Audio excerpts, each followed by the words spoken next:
live stream. Confirm it here.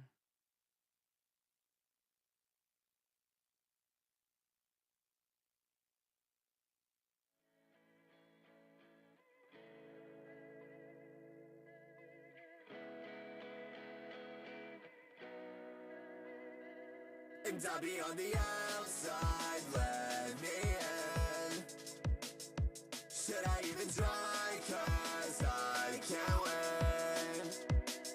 And every day a step back, carry on, no check bags. Used to collabing, keeping the tab on time ways. Break down to a total collapse. I wake up just to make someone else bags. It's like forest fires, burning tires. The war is lost, the earth stays expired. So why don't we have kids? So why don't we have kids? It's this post-apocalyptic cremated universe. Should I buy a hybrid or should I buy a fleet of birds? Cast to myself, thinking about the cost of things. Every time I hit the stage, I think these kids are mocking me. Ride with me, tossing me, vibes are mic and copying me. They just want the glass and bud, and I just want some sun grace. I gotta go in a minute, I need to make a couple bags just to finish my mission. This part of the song's about to be like super repetitive, very easy to sing along with. So follow the bouncing head at the bottom of the screen. And I'll be on the outside, let me in. Should I even try, cause I can't win. And I'll be on the outside, let me in. Should I even try, cause I can't win. And I'll be on the outside. Yo. Greetings. Should I even try, cause Yo, what's up? That song kind of sucks, dude. I don't. Nah. You definitely have a unique style, that's for sure. Yeah, it's tricky being a person with like no musical talent that tries to make music. I think that's what really makes me stand out sometimes, because I'm really willing to like try some stuff that like nobody that's been like classically trained or even not classically trained, just trained in general would do. I tried to play guitar a little bit in 4th grade. It didn't work out very well. I was for the little guitar recital at the end, I played like the Rainbow Connection, I think, and that was the last time I ever played that guitar. And then my parents yelled at me and they were like, we spent all that money on guitar lessons, and then they just never like tried to put me in any kind of creative thing ever again, Well, we'll get some into that. That's interesting to know. Welcome to Local Riffs, Season 2, Episode 27. We're here with Wasted Potency out of New Orleans, correct? Yeah. Somewhere up there.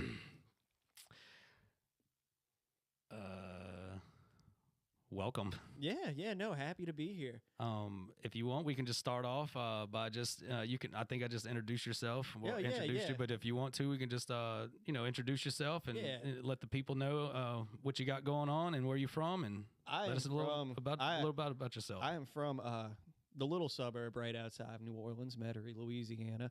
And then I moved to Old Kennebra, but I would say most of my musical activity occurs in the New Orleans area. We've played some Metairie shows before. I wish there were more Metairie shows. There's really limited venues out there too, though. Well, I was one of those kids. Like I was in a crappy little band that played at the High Grounds once, and then at like 16, my ego got too big, and I got like my first serious girlfriend, and then just like quit the band. As one does. I was like, nah, screw you guys, Well, I went on Rehearsal Space Invaders podcast, and they were talking about breakups and girlfriends and love songs when they were younger. I was like, oh shit, man! Like every one of their songs was love songs. Yeah, it's Metairie, Kennebra, that whole little area. It does have potential to have a little scene. I mean, I go out there, kind of often to do some stuff. I don't know if Southport's considered Metairie or anything. That's kind of on the border. I mean, they got those really awesome bars off of like Clearview where like a lot of the metal bands play and everything like that. And I've played Babylon once, maybe twice. I'm not 100% sure now that I think about it, but that's always been a really fun little spot to play. We just saw the homie Valix Venture there. We got a little Red Bull gas a couple weeks ago.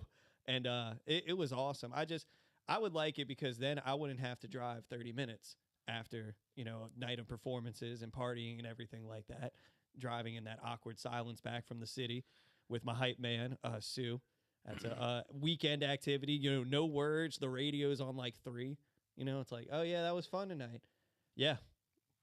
And there is those those awkward silence, but mine is like coming across the lake through Irish Bayou and stuff. You're like, oh man, what a fucking awesome night, and it's just like lots of shit, nothing out here, man. Like trying to dodge a gator or some shit. Not changing whatever song's on. That's the song we're listening to. Exactly. Sometimes it's like complete silence, you know. It's like, oh, you want to go back to the house and like do more blow? It's like, nah, man, it's like 4 o'clock, and then we get back to the house and do more blow, and then.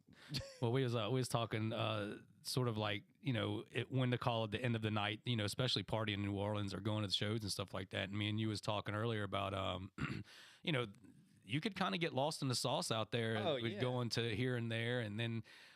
You know, me and you kind of have a that in common for sure, because I know I've seen you a few different spots. Oh yeah, I actually have a song about it. It's called "Down to Hell" on Spotify, but it's about like how there's a certain point in the night where like nothing good is gonna happen. And I'm not single, but I have a lot of single friends. I've definitely been with them at like 4 or 5 o'clock in the morning, and they're still hunting. It's like, dude, look. Anybody out this late is probably not a good idea. Exactly. Regardless. Like it didn't happen at 3, if it didn't happen at 2, it's not going to happen at 5. They're out there for the same fucking reason. It's too late. Yeah. They didn't win early in the night. You know, they're picking up the scraps. I guess you could say. They're probably under the influence. You're under the influence. You know what I'm saying? And I'm you know, all for people doing whatever they want and everything like that. But like seriously, there's not too much good that happens after 4. When you hear those, you look up in the sky and the color of the sky is changing a little bit, and you start to hear that little tweet, chirp, and you're just like, hey, can we get another 8 ball? Like, no, oh my god, go home. And I've been there. I've learned my lesson definitely. Like one time I went out to Poor Boys after attending a blood rave. And, it was like 4 o'clock in the morning already. I didn't realize my shirt was just like covered in blood, and I was wearing like a white shirt. And like I'm like, why is everybody looking at me so much? And I looked like I had been like stabbed like multiple times, just walking around having a good time. There's a blood rave coming up. I think October 25th. Is that usually when it always happens, or like it's in multiple? That sounds like a good time for it. Yeah, I think I've seen another one. This I might have been tripping though, but I know for sure there's October 25th. There's one. Yeah, I mean, yeah, you can get definitely lost in the sauce, and you know, and I think that New Orleans, especially, you know, from what I've been, you know, beating the streets and stuff, there's plenty of options to go to. That's for sure. Always a mission. And you know, that kind of what got me into the local Riffs thing. That you know, it's there's definitely stuff there to cover and to get content, quote unquote, and it's never a dull moment. I guess that's why you kind of see me always bouncing around and stuff. And you know, and I think, you know, I guess the first time that, you know, me and you've kind of interacted is when you I feel so honored to be asked to come do that judging of the Battle of the Bands. That was one of my favorite shows I've ever thrown. It was a real good show and a good venue too. That was. Everybody that came out, I mean, like they braved that rainstorm to get out to that show. We had an amazing turnout. The vibes were good. You know, everybody smelled okay, which is like sometimes the most you can ask for. Oh, okay is good enough. Man. You know, I think all of the bands definitely put out pretty good. Was that Ethanol Mermaid? Oh yeah, they were trying. There was there was a little bit of a prize. You know, I was super stoked. We got to send everybody off with something that night. I gave a little extra to Atomic Bra because they put on a hell of a show. Yeah, they did. And you know, they got to take home the belt and everything like that. But I just like, you know, I've always wanted to like be a part of a battle of the bands, but I'm not a band. You know, I'm just a guy with a laptop and a hype man. So I'm like, you know, we're gonna make this happen. I'm gonna get some bunch of different genres together, so that way I can finally get in this competitive spirit. And when you said different genres, you know, me personally, I've been to like shows with different genres, quote unquote, but it's still pretty much the same kind of isk thing. You know, like it's either punk with the hard rock or the hardcore, and the heavy metal or deathcore with the, you know, death metal, that kind of thing. But like that night was definitely a different genre thing. I mean, because you know, you had some punk, you had some rap, you had some, I guess would be kind of like a hardcore punk kind of thing. You know, it kind of brings me to one of my first questions I wanted to. What would you classify your music as? Because I was trying to describe it to Levy, which he'll be in studio here shortly. But you know, what kind of description would you give it? So like it's tricky, and it really depends song to song. Like some of my songs are very like obviously like emo rap influenced.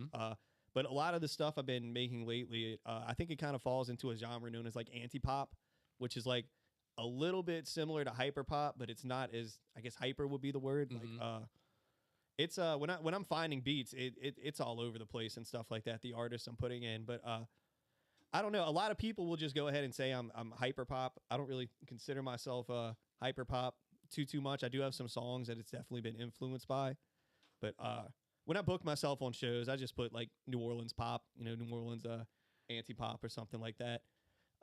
And that's kind of definitely worked against me a couple times. My two biggest songs on Spotify are both like very kind of like sad emo rap songs. And the music I really like to play is definitely a little bit more upbeat with less depressing lyrical content. I was listening. I think it was one of your reels because I really I enjoy the reels that you make. I mean, they're like the one that you're getting out of the bed, the fucking singing with the fish. That's just Thank you. That's ridiculous, man. And I do hear like at one point I thought I heard some like emo rock riff that went right into the I don't want to say electronic music, but the beat per se. I like to think my vocals are very much inspired by artists like Newfound Glory. That's one of my absolute favorites. Simple Plan, The Used, Cobra Starship, Metro Station, Breathe Carolina. A lot of the music I grew up with is very much a part of what I make now, but I like to think the instrumentals and stuff I choose are a little bit more modern. So I definitely do be hitting like some pop punk style vocals on there, and I love beats that incorporate a little bit of pop punk into the songs. Like on the little EP I put out, that last track, it's got the guitar over the drum and bass type beat, which it makes it definitely difficult to find stuff that I can make awesome songs to sometimes. But definitely those pop punk influences are a little bit too apparent sometimes, but they're all over. We want to welcome Levy to the show. What's up, Levy? How you doing? Glad to be here. Glad I was able to make it.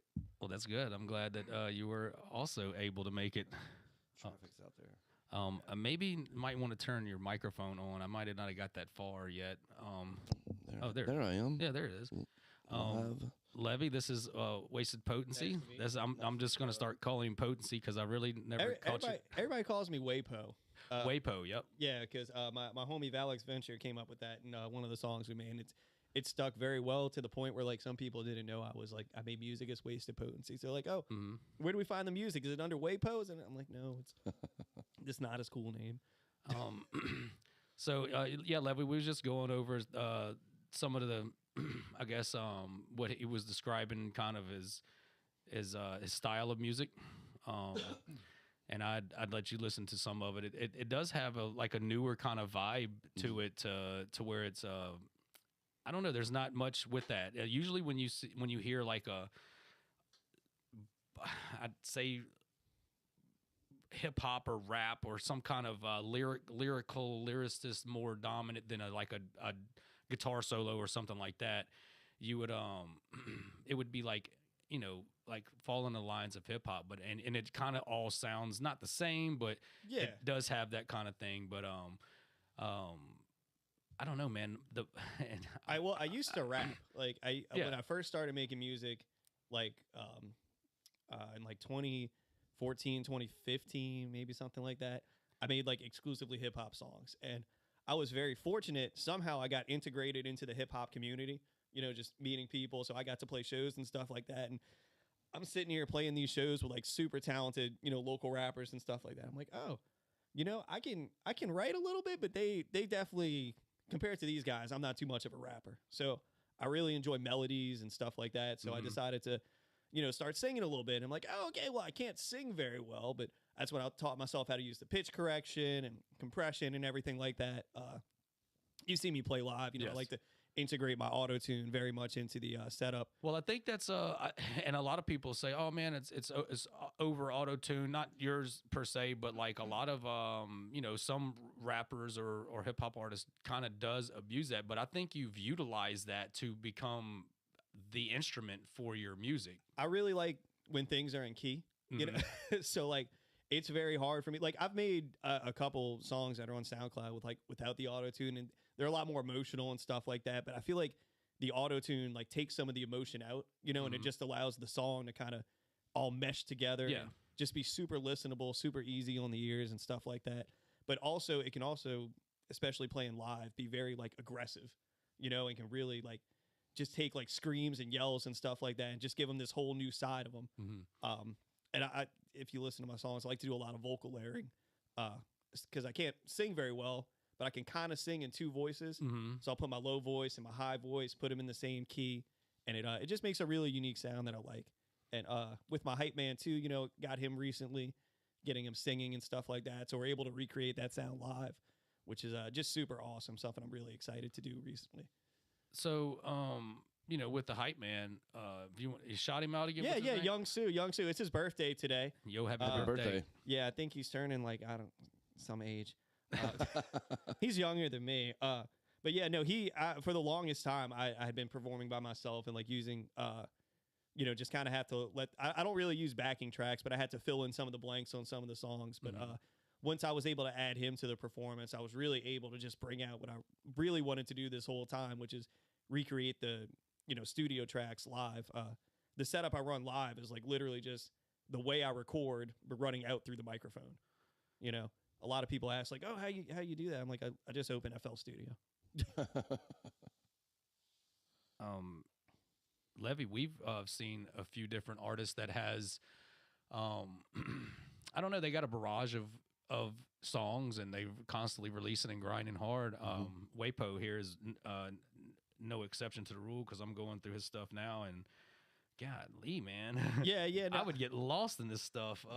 yeah, I've been definitely making music for a while, and like I don't really do it to like, it sounds so cliche. I don't do it for the fame. I just do it for the love of the game. But like bullshit. At the end of the day, like Womp womp.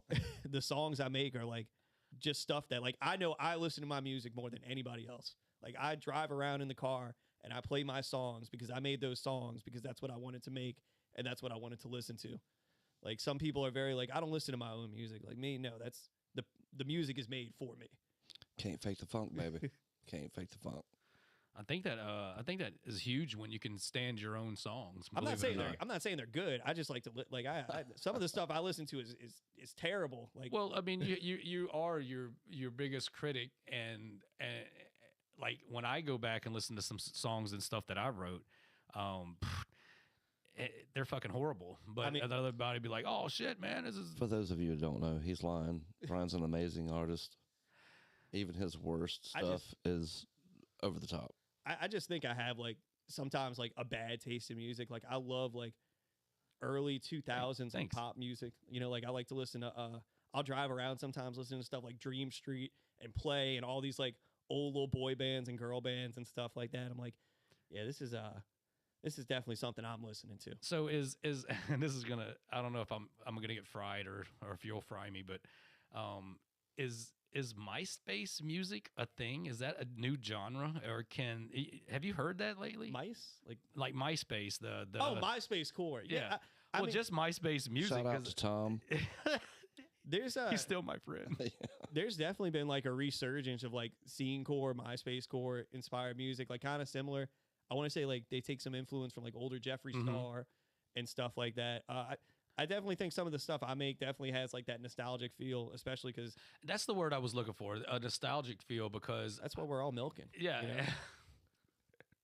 it when I'm listening to it, I get happy, I get excited, I get even though, and if you listen to the lyrics, you can tell that some of those songs like you were saying, it's kind of the lyrics that kind of will beat you down if you just take the music away from it. I had one guy come out. We played a show in Mobile, Alabama. Shouts out to Mantra. He's an artist I've played with a few times. He comes up to me after my set. He's like, "Hey man, are you okay?" I'm like, I was listening to some of those songs. And I'm like, no, it's fine. I'm like, I mean, one where I'm up there like, oh yeah, I'm gonna kill myself on social media, but it was more tongue in cheek, you know. I think we've interviewed, let's see, Brax, Swamp Bane, he's another guy, and they all kind of like classify their stuff as like a cloud rap kind of thing. Yeah. Savist and them, and I'd have to say Brax for sure. He definitely has a huge emotional, I guess, setting with with his music and stuff. I mean, I guess that emotional is a good word for it or whatever. But he definitely writes his music to where it's you're feeling the mood. If he's sad, depressed, or whatever like that, he just transforms that energy into a song. And like I said, looking at your fucking repertoire here, it looks like you kind of do the same thing. My top song on Spotify is like one of the ones I really don't like a lot because it's called "I'm Sorry for the Way I Am." It's a very, very sad song. You know, I don't like to play it live because it like kind of kills the momentum of the shows. But I had to stop writing such sad music because I was getting like really depressed, like writing music, and it's kind of supposed to be a little bit of an escape sometimes. Mm-hmm. So I still love music like that, like the stuff Brax makes, like a lot of emo rap and stuff like that. It's and then I have some really good friends that make that kind of music too. But I had to like get out of that funk, you know, personally. So I get a little more get in some major keys, you know. Yeah, the minor aspect of it kind of it's sort of thing, kind of like playing guitar and stuff like that. I can feel myself like if I try to get too gloomy into those keys and stuff, and it just writing that kind of stuff, it kind of does get stuck. You kind of think, dare I say positive, but I like feeling a little more happier myself. And some of that stuff does take me back, and it's cool to like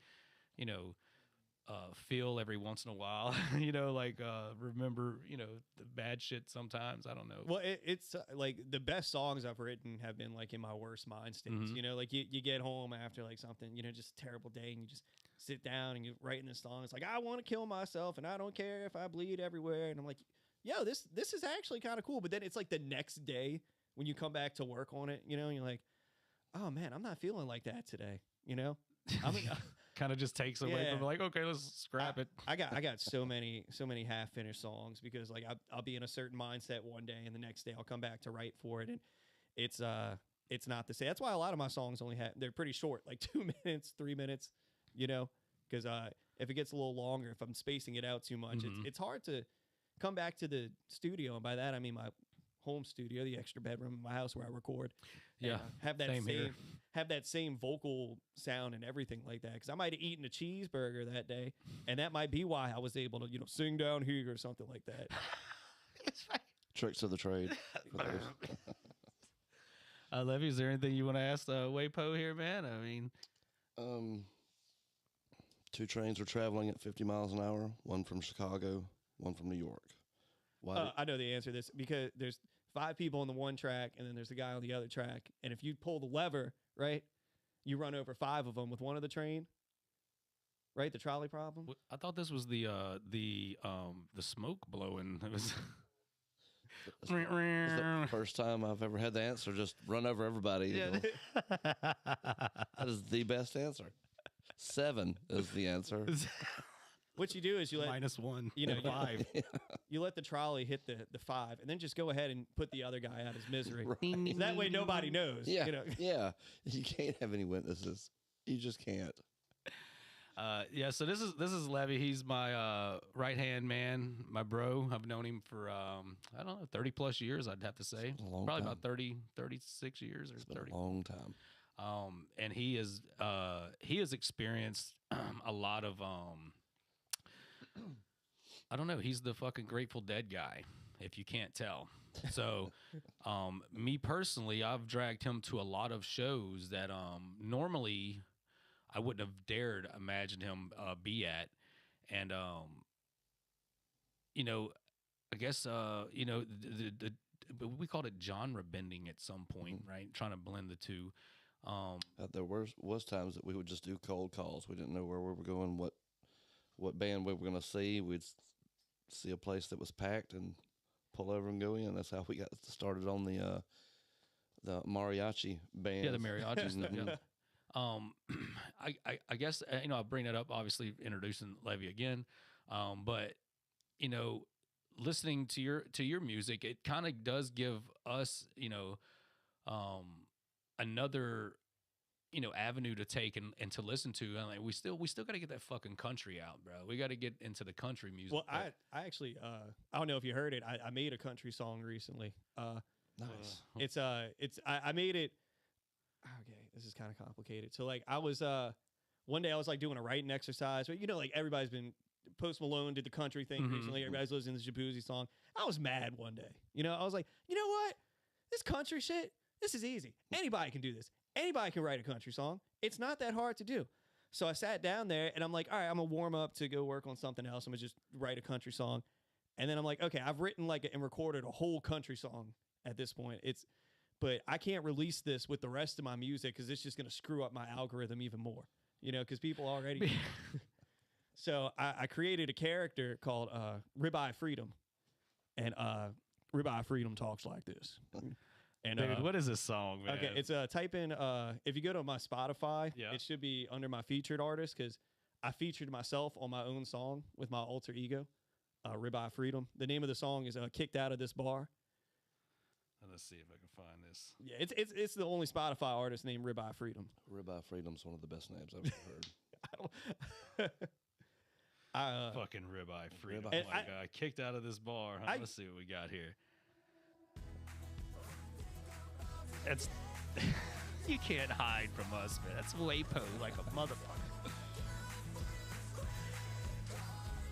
It's that square dance intro, you know.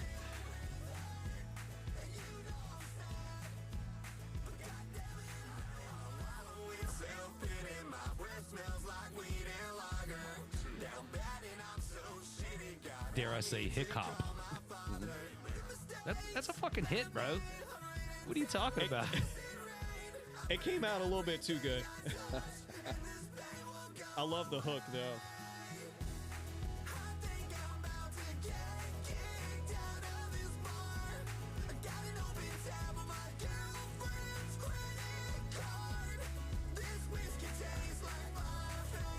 Dude,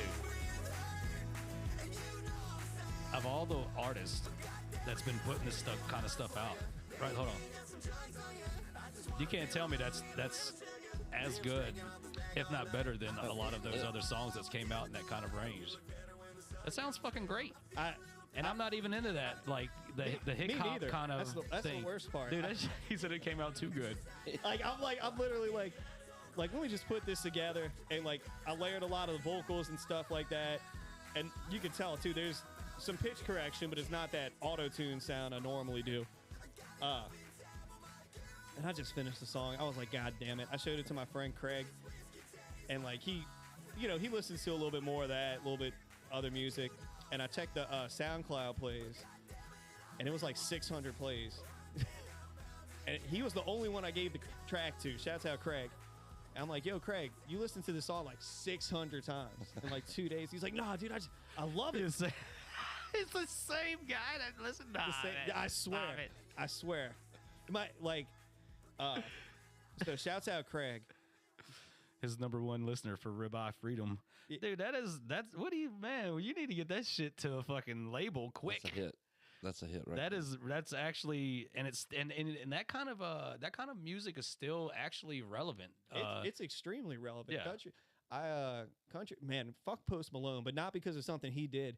I was actually on a job site recently, and I'm not going to go into what I do, but long story short, I'm at a warehouse area working there, and I meet the person there, and they're like, hey, I'm gonna put on some music while you go do what you got to do. You know, so I say, okay, so they put on music, they put on the new Post Malone album, and I get locked in outside, like the building, but I'm in like a barbed wire yard, you know, so I can't get out this way. I don't have my phone, so I'm sitting there banging on this door, you know, and all I hear, what's the Post Malone song where he's like with whoever he did with Morgan Wallen or Darius Rucker, one of those guys. Not I have no clue. I had some help. If they're signed, I don't know. So. It's this big songs all over the radio. It's like, I had some help, and I'm like banging on the door. I'm like, I did hear. Me. I know. Yeah. And all I hear is, I had some help, Dad, and I couldn't do it by myself. And I was like, man, I will never enjoy Post Malone again because of this. It's like 20 degrees. It was like 20 minutes in like August, you know. I So, can't believe that I can't believe you came up with that. That's great. That's a hit. I'm like saving that right now, so I can. Adding it to his playlist. Oh yeah, I'm gonna be. at the I might bust it out the Laundry Rap show. So yeah, let me just do a little plug really quick. Next Saturday, October 12th, we are doing a show at the Black and Gold Wash and Fold. We used to do shows there all the time, and it was a way I really like kind of definitely fostered the community of people that I make music with and go to shows with and everything like that. So we did 3 of these events before, and every single time was amazing, super inclusive, super nice, like such good, friendly people always show up to these. So when I heard that, more shows were being had in that area, sent him a message. I'm like, yo, we need to do Laundry Raps 4. But I've met so many people since the last one that I'm like, we need to do a little bit more than hip hop. So speaking of mixed genre shows, we got like 1, 2, 3, 4 rappers, 2 singers. We got a band. We got Calamancy, and they play like it's hard to, it's like chill music, like with guitars, but they sing like it's almost like Japanese city pop, a little bit inspired. And then we got myself too doing whatever I decide to do. But it's going to be an amazing show. And I really hope to see some people there because this one's going to be very special. We got like 9 artists on it, so it's almost like a mini festival. The way we're going to be running it. How saves the Shoreline show? That was amazing. Shouts out Austin Ratball, man. That dude does. He put this whole event together, and he like saved the Shoreline himself, as far as I'm concerned. They had a really good attendance, lots of awesome raffles. He DJ'd it, got the silent auctions together. That dude, Austin Ratball, I've been knowing him for like maybe like 5 or 6 years at this point. And he is one of the most talented people in the city of New Orleans, hands down. He made beats for like 3,000 days in a row. God damn. I mean, it's insane. He does a lot of work for a lot of really talented people too. So if you need a recording studio or something like that, I cannot recommend Soul Sonics enough. Head over there. I'm weird. I can't go to a recording studio because I'll be making weird noises, in the closet booth. So I get a little self-conscious, but I've heard some of the music made there, and it is absolutely incredible. So, again, if you need recording in New Orleans, Soul Sonics, giving them a big shout out. Shout out. That's good that like the community and can pull together for something like that too. I can't believe that was actually on the plan to go to that night because we had hit a few different things up that night. And I don't know if it just slipped our mind or it was in what. a kind of it was in a weird spot too. It wasn't super close to too much. But it was a fun little event, and the artists, everybody. I like when you go to a show and there's not like one artist where you're like, oh, that one was okay. Everybody was like on point. And I hate to say it because you don't ever want to think bad.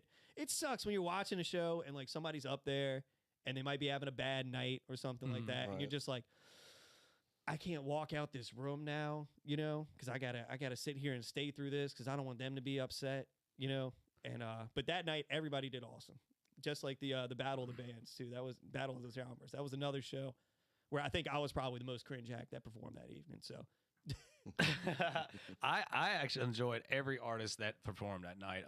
And it was really hard to I don't want to say be fair, but to judge that. And like I said, I did punch for Atomic Broad to take it because it was just all around that energy. It was the energy all around, and I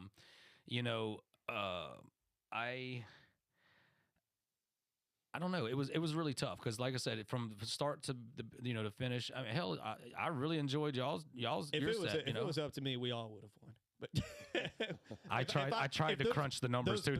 It's a 5-way tie, everybody. Those belts were like that belt was like $40 that I got made. I really wanted to make a little belt for everybody, but like and like I don't know, for the price I paid on Etsy, I kind of thought it was gonna be like something different, but it was they just put like some stickers on like a piece of material, I'm like, I was like, all right, Etsy, Oh yeah, I was getting to these questions. That's why I was over here. I be rambling sometimes. Oh no, you can keep on rambling. Every time I go on. This is what I like about doing this is once we get on air, it's pretty much free. I'm glad that we don't have to really pay for airtime when it comes to live streaming. Now the journey of getting it to there was a different story, but hey, suck up the airwaves, man. I mean, if I had a fucking 200-foot antenna in the back, we'd be on some kind of FM station. I got to plug an ad coast for to coast. Blue Chew at some point too. I'm contractually obligated.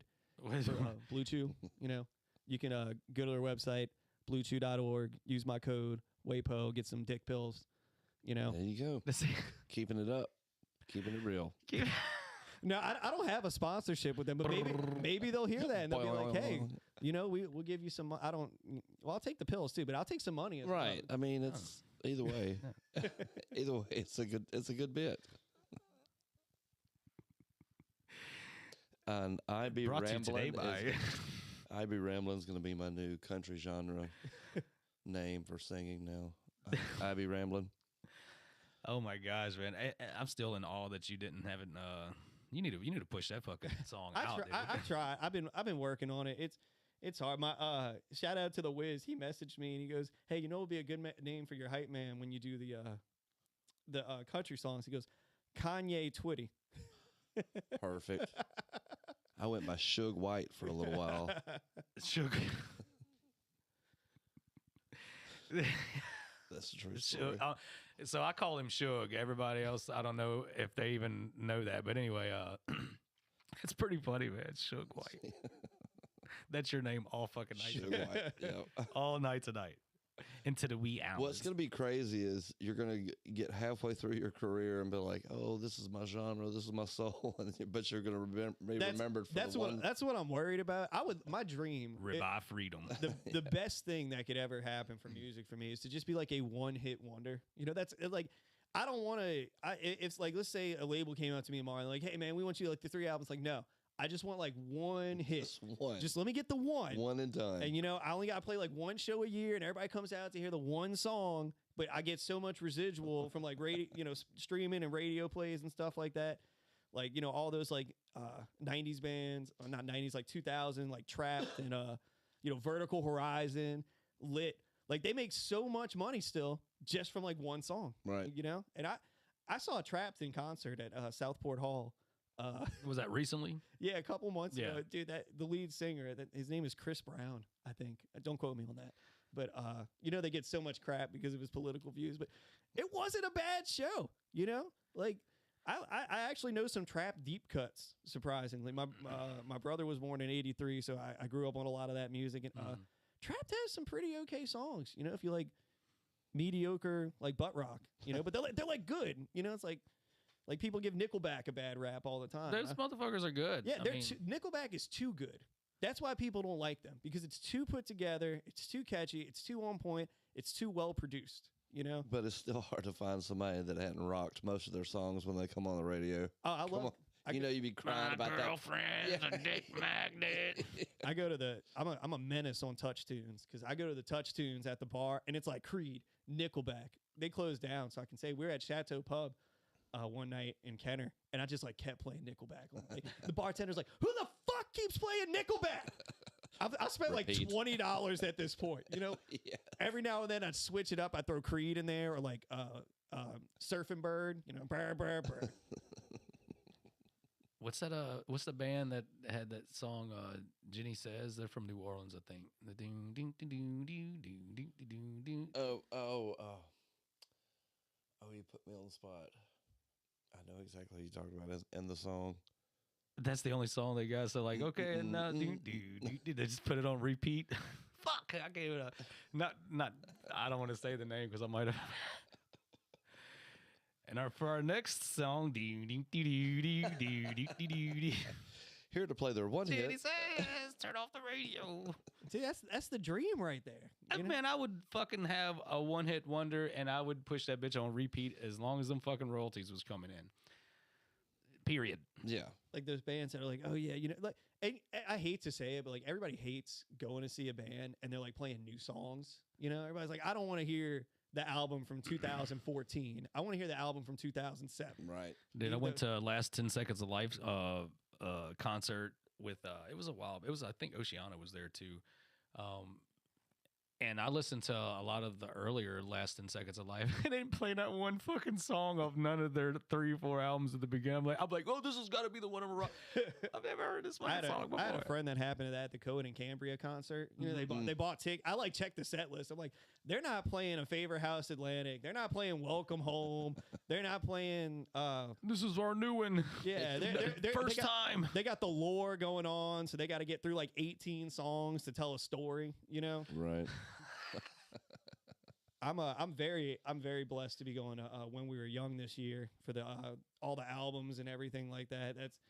That's gonna be insane. And I hate to say it, when I saw that, I'm like, thank God, you know, we get to go see Jimmy Eat World, but they're only playing Bleed America. You know, like that's why I didn't see him at the Fillmore. I'm like, I don't want to hear anything but except Sweetness, you know, Authority Song, Bleed American. That's it. I don't need to hear 2019 Jimmy Eat World. Which I'm sure is great. That was at House of Blues. Did I see you there? No, that was I was at the Battle of the Bands. Oh, yeah. That's right. That was a fun little show too. I just thought it was weird how they did it though, because they got the applause-o-meter out after all the bands had played. Yeah. So like one of my homies' bands, like they had a bunch of people there, but everybody left after they played because they thought they, you know, did their clapping and everything like that. Donate Your Friends won that. That was another show. Everybody that played that gig was amazing. They really got some stellar bands for that. I think I hit like 5 shows that night. And that was one of them. And shout out to Alt 92.3. They hooked me up with the old ticket passes and stuff. Kind of like bent me out of shape though, because I was unable to bring any of my media gear in there, because that was the whole plan, was to kind of, you know, get some, you know, some good photos and some videos and all that stuff, you know, Donate Your Friends. But anyway, I was like, man, fuck this. I went and powed it for like 10 minutes and brought my cameras back. I was like, fuck it. They already hooked us up with the tickets. So Alt 92.3. Get ready for 2 hours of Breaking Benjamin. We're going to play some really hard rock. And it's like Imagine Dragons. So, yeah. I'm waking up Smash Mouth to ass and butt. Is that the name of the band? No, Smash Mouth. That dude died. He died. Buck Cherry or something. Not Buck. That's the Shrek song. Dude, Smash Mouth had that's the song you need, that they play in everything, and it doesn't matter what they do, you're getting residuals every time. That was like, I hate to say, but like Counting Crows was kind of like that too. Counting Crows had some good songs, but like everybody knows Accidentally in Love. Right. You know, from Shrek. Not me. Really? Well, I mean, I don't have. Song. Yeah, oh, I do. Okay, I was going to say. So you said, "What's the problem?" You know, they got the little video with the weird CGI rabbit hopping around, and everything like that. It's good times. It's good time. That dude. I would only imagine if you saw Shrek 50 times. That's why I would. Everything I'm saying Day. might be completely incorrect right now, but so don't quote me on this. But like the lead singer of Counting Crows was like the bartender at the Viper Room that night that the Joker's brother died. River Phoenix. Oh, wow. That might not be true. That might all be completely untrue. The timelines might not be aligned and everything like that. But let's just say it is, you know, because that's a cool little piece of trivia. Yeah. I heard the new Joker movie sucks, by the way. So don't spend your money on it. Is it a... I'm not going to spoil it. Is it a musical? Yeah, kind of. But just in case anybody's listening. With River Phoenix, though, right? Yeah. Okay. Stand by me. I saw some trailers for that, and it definitely doesn't look... Well, it looks too funny for me. I mean, honestly, though, I'm a huge Batman fan, and that whole that shit was totally irrelevant to that fucking movie. The trailers that I saw on that. True, yeah. But at the same time, I went and sat through the Batman movie that had the Val Kilmer nipple suit and hated it the whole time. So I'll watch it, but I am going to talk about it. I was talking to somebody today about Batman, because like they're trying to make all these Batman movies with the fucking Penguin, super gritty and realistic. I don't want to see that. I want to see Batman fight like Clayface, or like, you know, something that like Bang, there's no way he can beat this guy. Not Right. Batman fights an average serial killer. You know. Like, I want to see the Riddler putting him in a giant maze and stuff like that. Now he's like, I didn't see Batman's got just the little Mardi Gras mask on, and that's his. Like, I love cape shit. No utility belt. Yeah, just a hand grenade, like the drink. Yo-yo. Oh, that's Spider-Man. Sorry. You know, that's one thing I don't really talk about, or we talk about on the show is is that shit. I'm so into. I think it's hilarious though. I'm so into cape shit. It's bad. I grew up with like the Marvel movies, so I have a little bit of an excuse. But like, I had this weird period in my life where I was like taking LSD and like going to the movie theater, you know? And We've all been there. Yeah. oh man, Are we still there? We call that a Tuesday matinee around here. my people got so mad at me because we're getting ready to leave for the movies. I'm like, all right, let me grab my notebook and my pen. They're like, what the fuck do you need a notebook and a pen for? So one time we went to see the new Deadpool movie, and you know, I dropped acid. We're going through the theater and everything like that. And we sit down, and it's Deadpool in IMAX, right? So I'm like, all right, where's our 3D glasses? You know, and I'm looking at my sober friends, like, hey, did you guys get 3D glasses? And they're like, no, we didn't get any. And I'm like, no, we need 3D glasses. It's an IMAX movie. Like panicking, having a freak out. I'm watching all the trailers, convinced they're for fake movies like Tropic Thunder. You know, I'm like, oh, this is funny. Like they had that Eddie the Eagle movie, you know, with the handicapped dude that like. I'm like, there's no way this is real.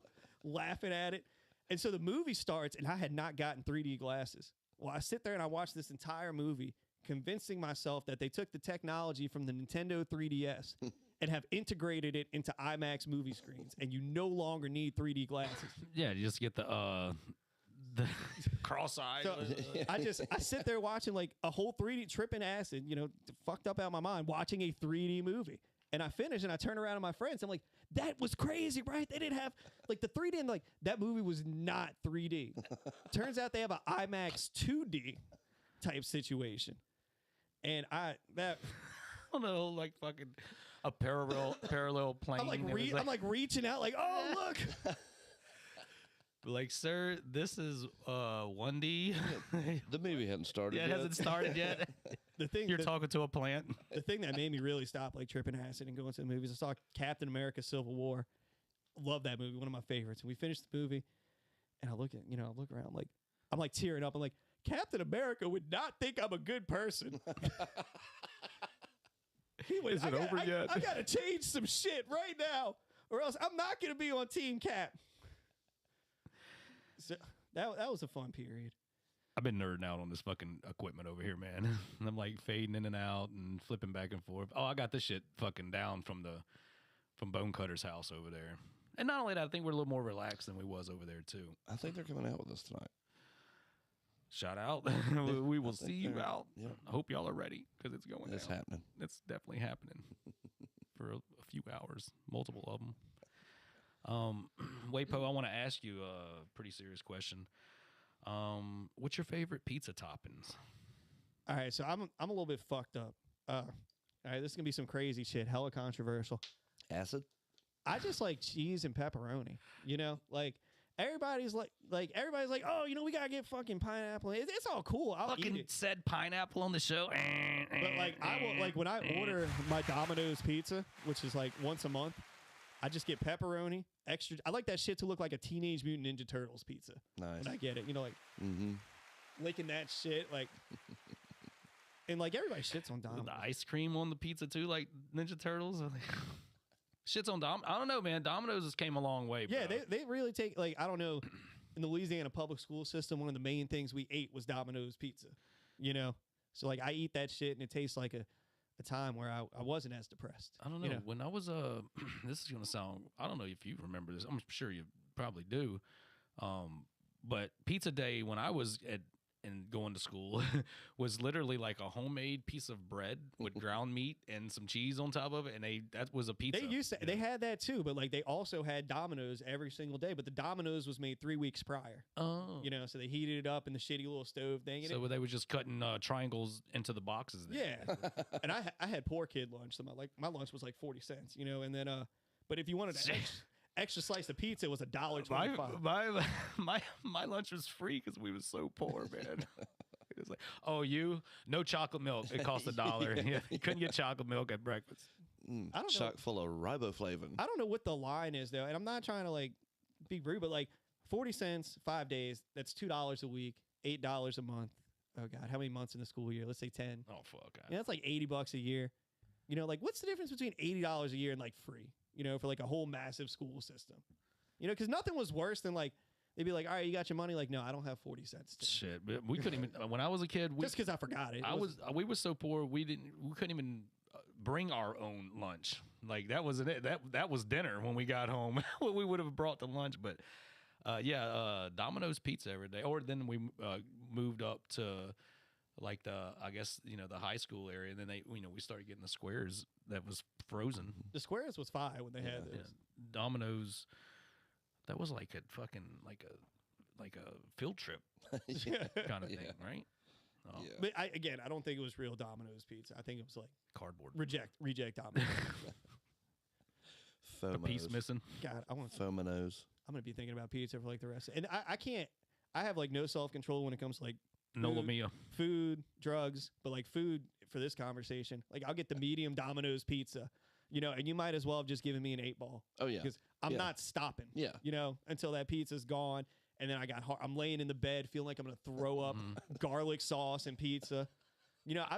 I've been fucked up on all sorts of different things in my life, but I think pizza hits the hardest, Pizza does hit the hardest, or for me, it's a cocktail sauce. The shrimp yeah. cocktails, that'll fucking turn my skin inside out. But I love some pizza horseradish. is my favorite food. Oh, me too. Me too. And I've been really strict on my diet here lately, and I'm the same way. If I order a pizza, I don't give a fuck It's if not- that bitch is 36 inches fucking long. I'm eating the whole fucking thing until I fade out. Oh, fuck, man. And then wake up and eat the rest. And eat the rest. Yeah.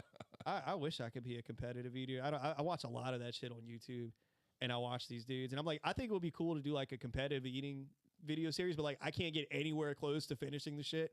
Like walking into the restaurant, like, all right, we're here. Ham is a eat the motherfucker. 5-pound burrito, and get like 3 bites in. And be like, no, I can't do it. Passing out on Yeah. tacos. I can't. But look, I'm not going to pay for this. I gave you all the publicity. I have 1,700 followers. That's That's why Blood Darrow's like, man, don't you got like 30,000 followers? Like, nah, not even 3 yet, man. Thanks, 7. though. Yeah, 7 followers. One of those is Shout out to all 10 of y'all. 3 of those is me. yeah. Different accounts. Levy's Bell's Beehive and local Riffs. Shout out to Thick Sally and If y'all are Bell's looking for Beehive. somebody to follow, the Ribeye Freedom page only has about 12 followers. I am right going to. Ribeye I'm Freedom. going to that right I'm now. all up in there. I used to have this character I would do. I say a character like I'm on fucking SNL or something like that. They're my schizophrenic binges in my house. Hit it, man. Let's, yeah. I had this character called Uncle Daddy. I used to like to do it. Uncle Daddy hugs you like your uncle, kisses you like your daddy, and that kind of turned into Ribeye Freedom. But I'm like, I made like one Uncle Daddy video and like nobody liked it. No, you got 24 followers. 24? Man. That's, Hell Now you yeah. got 25. How's Hell that? yeah, that's a quarter of 100, 100's a tenth of 1,000, 1,000 somewhere on the line to 1 million. Math. What was that guy we saw? We thought was a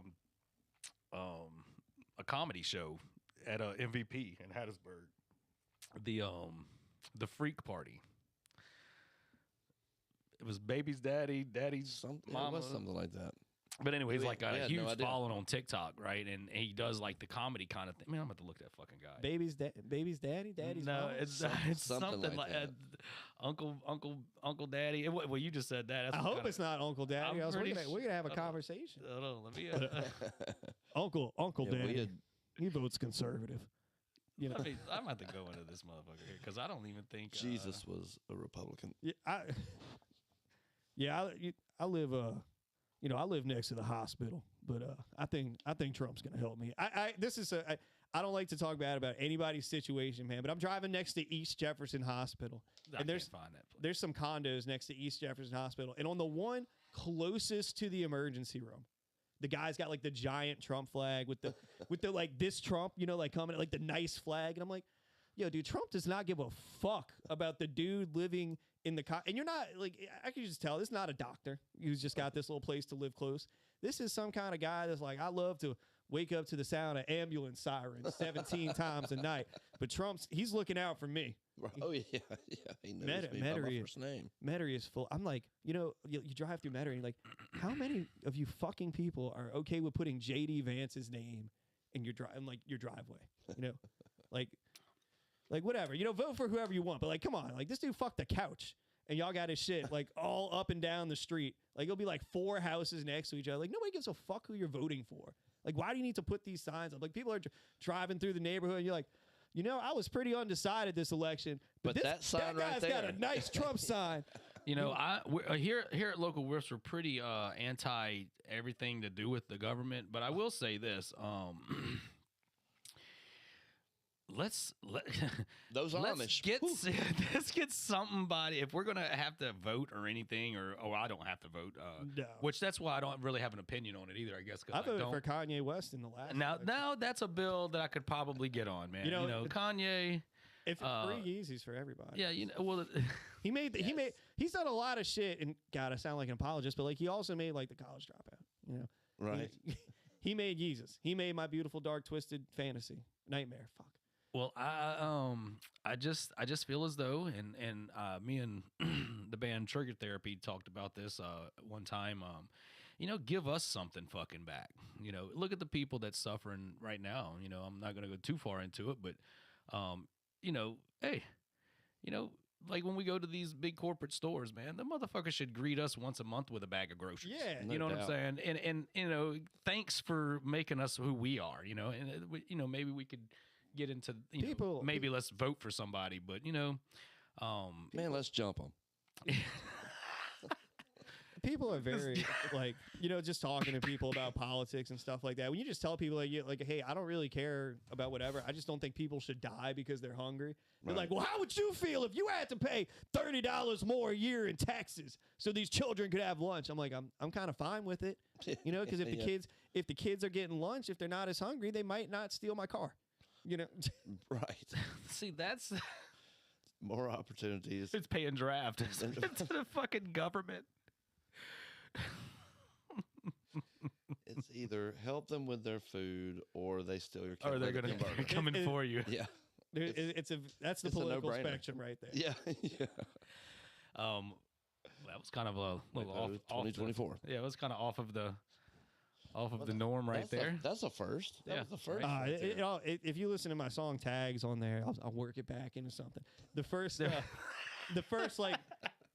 I always go on this little rant before it. Like, I like to be very sarcastic. I'm like, this song's about like my favorite economic system on earth. And the first lines of the rap are, I hate capitalism. I'm trying to fuck. I'm not. I'm completely against it until they cut me in. Yeah, right. 100%. Now, the second I start making a little bit more money, we'll see. Yeah. Right. Yeah. I'll be There's like, some- okay, you know what, man? I'd like to keep this. Yeah.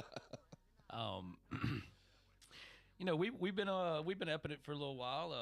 Wapo, what you think about coming on to the show and stuff, man? I know. Oh no, this was one of my. I've been very fortunate to do a lot of awesome podcast things around the city.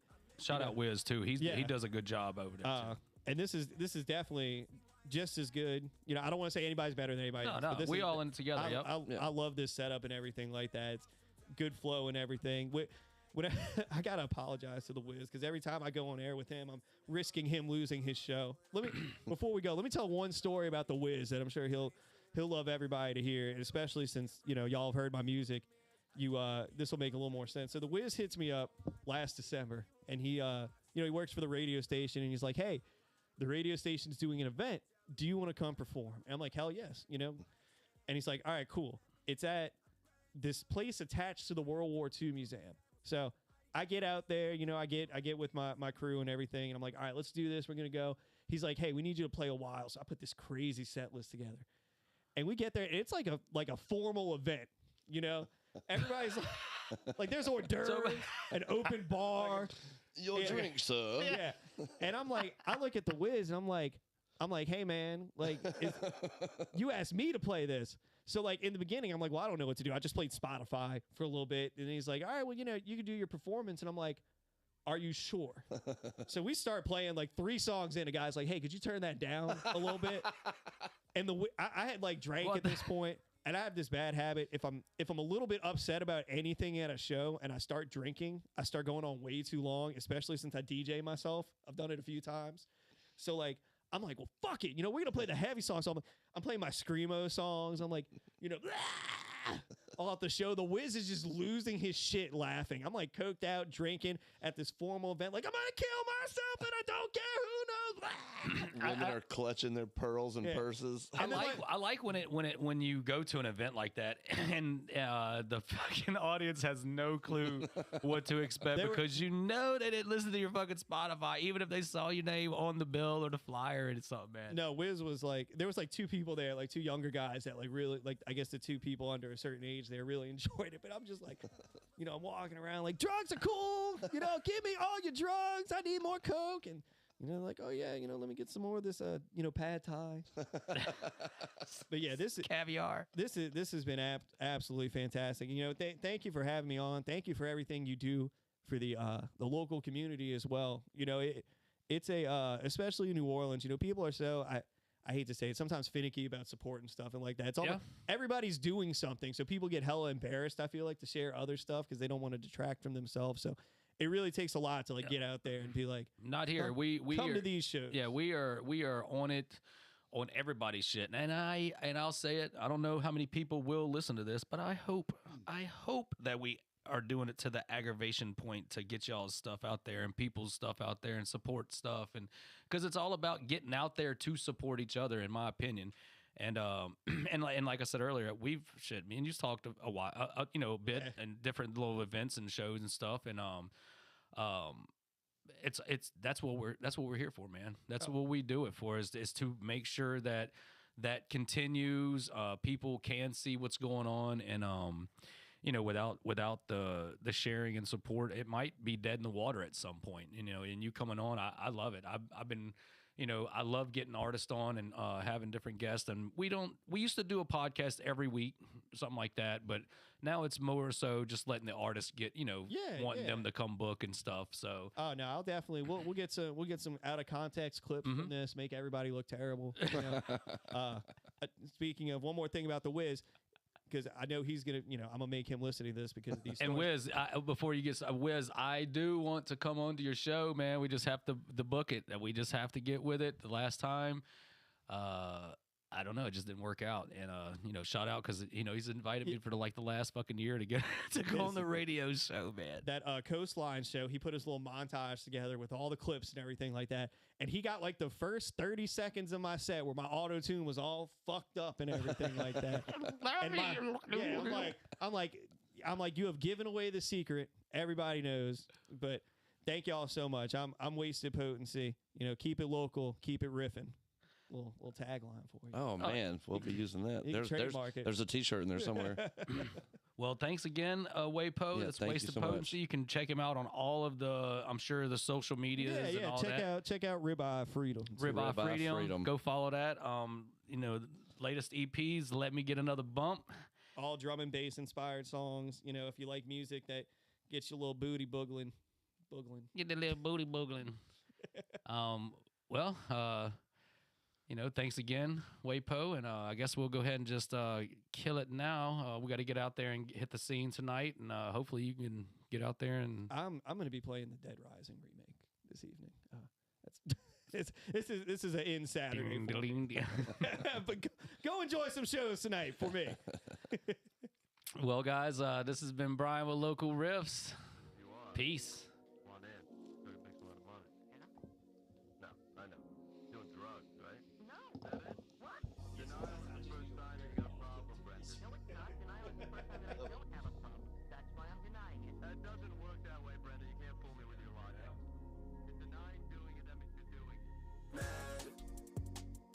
I think these haters mad, cause I be popping Zans and popping tags.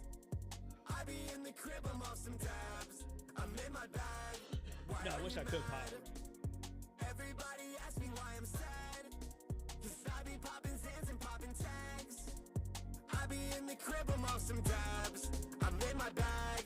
I hate capitalism, I'm trying to fuck up the system. They on a mission to hustle, and I be hating their visions. I think the old me is missing. I ain't seen them for years. I think the new me is different. I see the evil in mirrors, I see the evil on stream, I see the evil online.